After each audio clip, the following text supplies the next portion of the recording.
हो गया। नमस्कार, सत श्री अकाल। आज फिर से आपका स्वागत है श्री आईवीएफ के पेज पे।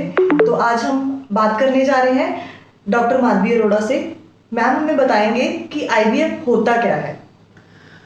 नमस्कार, आप सबका फिर से स्वागत है श्री आईवीएफ के पेज पे। आज हम बात करेंगे आईवीएफ के बारे में। आईवीएफ जो एक नॉर्मल इंसान की भाषा में जिसको हम कहते हैं टेस्ट ट्यूब बेबी। सो आईवीएफ उन मरीजों में किया जाता है जिनका नेचुरली या आईयूआई के साथ बच्चा नहीं हो पा रहा, कि जिसके शरीर में कुछ ऐसी प्रॉब्लम्स हैं जैसे कि फीमेल की ट्यूबों का बंद होना, या फिर अंडा ना बनना, हस्बैंड के शुक्राणु में कमी, अगर अंडा बन रहा है तो झिल्ली का कमज़ोर होना, या फिर पहले कुछ ऐसी ऑपरेशन हो जाना, सर्जरीज हो जाना, जैसे अंडेदानी में बड़ी सी सिस्ट निकल जाना, या फिर बच्चेदानी में रसौली निकल आना। उसके बाद अगर पेशेंट, और नेक्स्ट होता है एज फैक्टर सबसे बड़ा, अगर एज 35 से या 40 से ऊपर है और खुद के एग्स नहीं बनते ऐसे सिनेरियो में, या फिर नेक्स्ट सिनेरियो ये भी रहता है कि शादी को बहुत लंबा समय हो गया है, 5-7 साल से ऊपर हो गया, हर तरह का इलाज ट्राई कर लिया है, कुछ भी असर नहीं कर रहा है, जिसको हम अनएक्सप्लेन इनफर्टिलिटी भी कहते हैं। तब उस सिनेरियो में हम आईवीएफ की तरफ जाते हैं। और आईवीएफ में हम क्या करते हैं कि नॉर्मली जैसे प्रेगनेंसी हो जाती है, अपने आप ही अंडा और स्पर्म मिलता है। इसमें हम अंडा और स्पर्म बॉडी के बाहर मिलाते हैं लैब में। So IVF is in vitro fertilisation. In vitro मतलब बॉडी के बाहर। लैब में हम एक लेडी के पहले अंडे निकालते हैं, उसी के साथ हस्बैंड का सीमेन सैंपल लेते हैं, दोनों को लैब में मिलाते हैं, एम्ब्रियो बनाते हैं और फिर उस लेडी के बच्चेदानी में रख देते हैं। उसको हम आईवीएफ कहते हैं। Thank you ma'am. अब मैं ये जानना चाहूँगी मैम कि आईवीएफ और इक्सी में फ़र्क क्या है, उसका डिफरेंस हमें थोड़ा सा बताएंगे आप। एक नॉर्मल इंसान की लैंग्वेज में आईवीएफ और इक्सी दोनों ही टेस्ट ट्यूब बेबी हैं, लेकिन मेडिकली अगर बात करें आईवीएफ और इक्सी में फ़र्क होता है। आईवीएफ हम क्या करते हैं, जब हमने फीमेल के अंडे लिए, हम एक डिश में रखेंगे, उस अंडे के साथ ही हम सीमेन जो है बेस्ट, जो टॉप मोस्ट लेयर पे जो सबसे तेजी से चलने वाले स्पर्म होंगे उनको लेंगे और डिश में साथ में रख देंगे। उनको हम इंक्यूबेटर में रख देते हैं। इंक्यूबेटर एक ऐसी मशीन होती है जिसका तापमान एक लेडी की बच्चेदानी के तापमान जैसा रहता है। तो अंडा और स्पर्म आपस में खुद ही मिलेंगे और एम्ब्रियो बनेंगे, और फिर वो एम्ब्रियो हम औरत की बच्चेदानी में रख देते हैं। उसको हम आईवीएफ कहते हैं। इक्सी उससे एक स्टेप और आगे जाने वाली बात है। हम एक बिगर मशीन के अंदर एक एक अंडे को देखते हैं और उसके अंदर स्पर्म इंजेक्ट करते हैं, सबसे तेजी से चलने वाला स्पर्म, जो सबसे बेस्ट लुकिंग स्पर्म रहता है।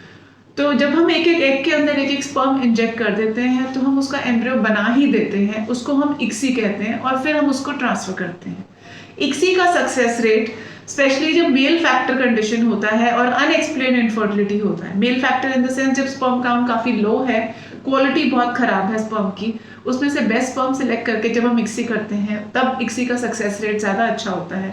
अनएक्सप्लेन इनफर्टिलिटी मीन्स बाद में रियलाइज होता है कि जब पेशेंट नेचुरली ट्राई कर रहा है कोई कमी नहीं आ रही है, बट अनएक्सप्लेन के केसेस में इक्सी का सक्सेस रेट भी ज्यादा बेटर होता है। मैम ये कितना लंबा प्रोसीजर हो जाता है?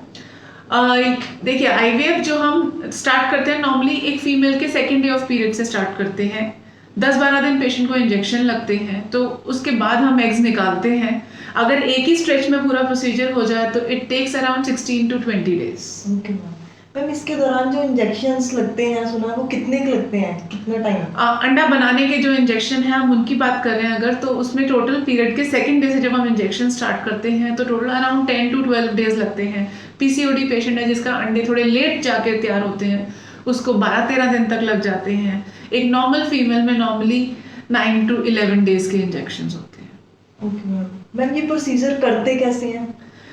स्टेप बाय स्टेप चीजें रहती हैं। पीरियड के सेकंड डे हम पेशेंट का एक अल्ट्रासाउंड करेंगे, कुछ हार्मोन्स के ब्लड टेस्ट करेंगे, और उन सब रिपोर्ट्स को चेक करने के बाद हम डिसाइड करते हैं कि इस पेशेंट को इतने इंजेक्शन की डोज दी जाएगी। वो इंजेक्शन की डोज सेट करने के बाद हम उसको 4-5 दिन वो डोज लगाते हैं और फिर से स्कैन करके डिसाइड करते हैं कि अब अंडे के साइज के हिसाब से हमें डोज बढ़ानी है, कम करनी है या सेम रखनी है। 10-12 दिन इंजेक्शन लगने के बाद हम ओवम पिकअप का प्रोसीजर करते हैं। ओवम पिकअप मतलब मीन्स एग निकालना। तो वो प्रोसीजर बेहोशी में किया जाता है। पेशेंट को पूरा बेहोश किया जाता है। 10-15 मिनट का प्रोसीजर रहता है। और नेचुरल वेजाइनल ओपनिंग के थ्रू ही हम अल्ट्रासाउंड डाल के साथ में नीडल के साथ वो एग्स हम निकाल लेते हैं। पेट पे कोई कट या चीरा नहीं आता है। जिस दिन हम वो एग्स निकालते हैं उसी दिन हम हस्बैंड का भी सीमेन सैंपल लेते हैं, दोनों को लैब में मिला के आईवीएफ या एक्सी करते हैं, उनको 3 से 5 दिन लैब में ग्रो करते हैं और अकॉर्डिंगली यूट्रस के अंदर ट्रांसफर कर देते हैं। तो ये पूरा आईवीएफ का प्रोसीजर है। थैंक यू मैम, आपने हमें आईवीएफ के बारे में बताया। तो नेक्स्ट वीक हम फिर से मिलेंगे, तो हम उसमें एम्ब्रियो ट्रांसफ़र के बारे में बताएंगे, उसमें उसकी डाइट, परहेज और उसमें क्या क्या एक्सरसाइजेस होते हैं। तो हम नेक्स्ट वीक फ्राइडे मिलेंगे। धन्यवाद। Thank you.